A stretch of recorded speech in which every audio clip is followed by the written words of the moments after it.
જે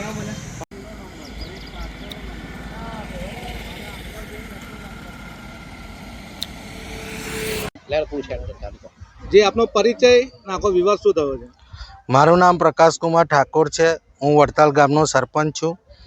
11મા મહિના 2023ના 11મા મહિનાની અંદર એક દસ્તાવેજ અમારા ધ્યાને આવ્યો અને એની વધુ તપાસ કરતાં ખબર પડી કે આશરે 300 ગુઠા જેટલી જમીન એ ભૂગર્ભ ગટર યોજના માટે 1987ની સાલની અંદર સંપૂર્ણપણે સંપાદિત થયેલી અને એ આ જેટલા નંબરો એની સાથે સંકળાયેલા હતા એ તમામનું વળતર 100% ચૂકવી દેવામાં આવેલું.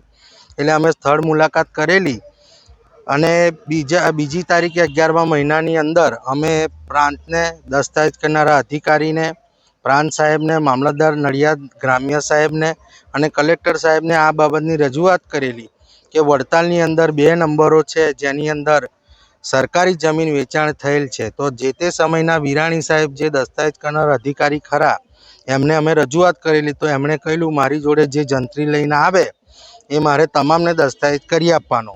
તો મેં કહ્યું કે એની અંદર નોંધ હોય કે આ સરકારી જમીન છે ગટર યોજનાની. તો એમણે કહેલું તો એ મારે કોઈ લેવા દેવા નહીં, એ તો મામલતદારને જોવાનું, મારે તો એ દસ્તાવેજ જ કરી આપવાનો. તો મેં કહું મંદિરનો કાલ કોઈક દસ્તાવેજ લઈને આવે, તમે કશું જોવો જ નહીં, દસ્તાવેજ કરી આપો ને.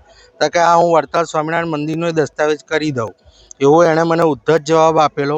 એટલે એની રજૂઆત કરવા અમે અને અમારા ગામના તત્કાલીન તલાટી સત્યાન સાલેકર રજૂઆત કરવા પ્રાંત સાહેબ ભોરણિયા સાહેબ જોડે ગયેલા. તો એમણે અમારા તલાટી સાહેબને ઇન્સલ્ટ કરેલું અને કહેલું કે આવું બધું લઈ અને તારે આવવાનું નહીં, ત્યાં આમાં શું કરવા સહી કરી આ અરજીમાં, જો હવે સહી કરીશ તો તારી સામે તપાસ બેસાડીશ, એવું કહી અને અમારા તલાટી સાહેબનું ઇન્સલ્ટ કરી અને એમને બહાર કાઢી મૂકેલા. અને એ પછી પાછળથી એ બંને નોંધ રદ કરવામાં આવેલી.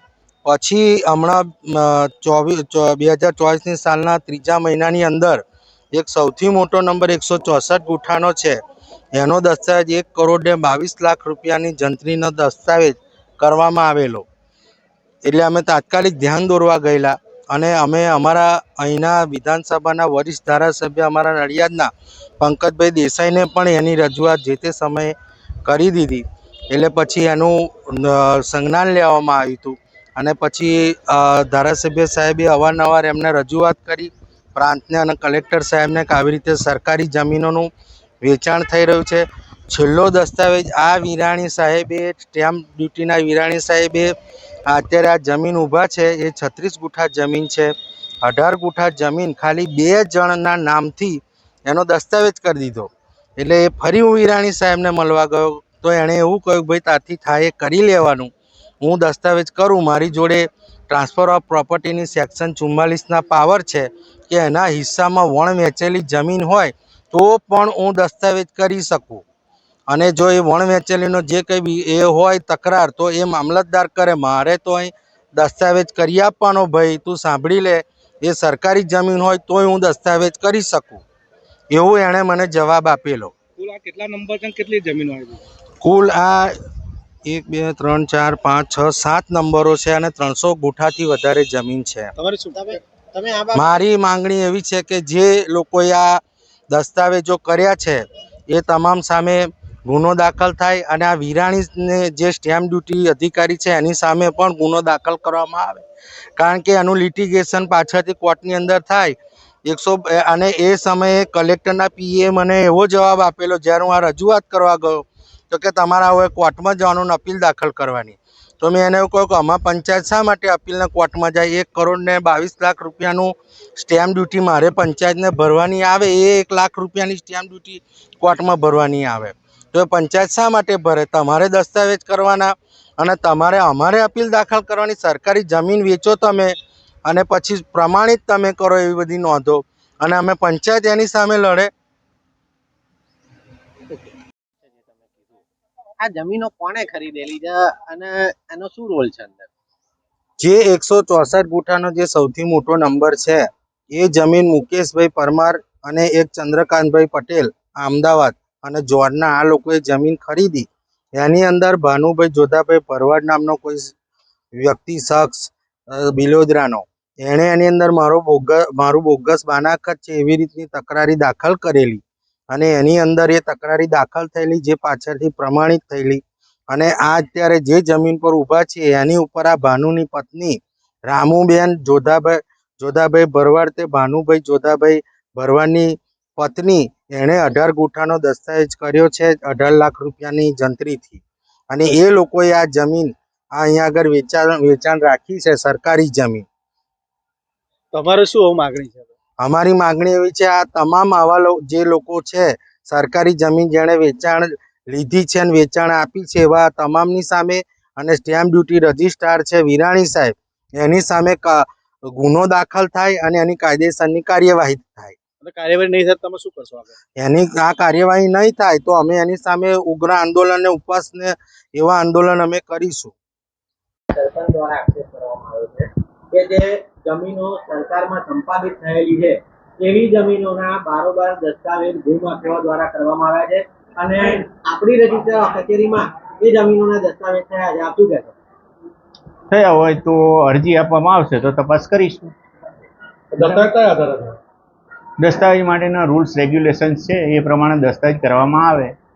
સરકારી જમીન હોય કોમ્પેન્સેશન માટે યોજના માટે જે ફાળવેલી હોય તો એના દસ્તાવેજ થઈ શકે ખરા?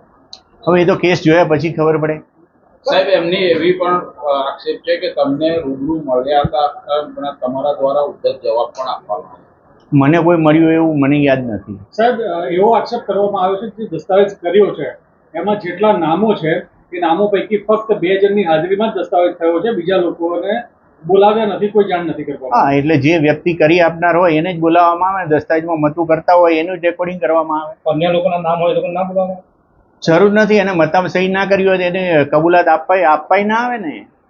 7/12 માનો કે 6 નામ છે તો 6 જણને હાજર રાખવા પડે ને જ્યાં દસ્તાવેજ થતો હોય. દસ્તાવેજ કોણ કરી આપે છે એને હાજર રહેવું પડે. જમીન વેચનારના 7 નામ છે દસ્તાવેજ અંદર 7/12 ની નકલમાં, તો જ્યારે અન્ય વ્યક્તિ જે લેનાર ત્યારે વેચનારની સહી કે રેકોર્ડિંગ માટે હાજર રાખવા પડતો હોય છે ને. જેણે સહી કરી હોય એ હાજર રહેવું જ પડે કમ્પલસરી. અન્ય લોકોને જરૂર નથી.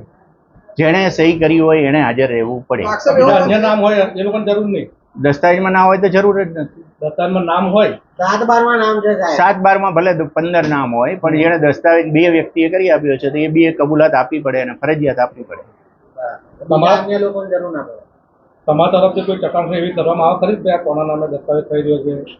હા, એ તો પુરાવા હોય ને 7/12 ની અંદર નામ છે કે નહીં શું છે 7/12 જમીન સંપાદિત થયેલી છે એવું પણ લખેલું છે. હોઈ શકે.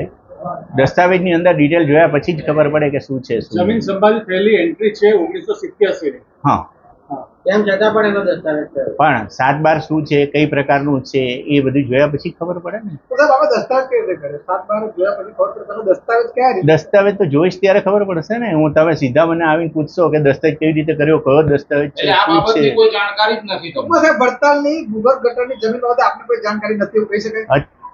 એવી હું એવું નથી કહેતો. હું દસ્તાવેજ જોઉં તો મને ખબર પડે કે દસ્તાવેજમાં શું છે અને કેમ સાહેબ, છે. આ બાબતની કોઈ પણ જાતની રજૂઆત તમારી પાસે નથી આવી એવું કહેવા માંગો છો તમે?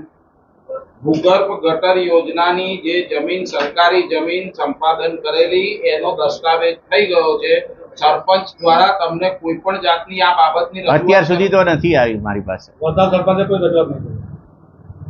ઓકે. ચલો ભાઈ.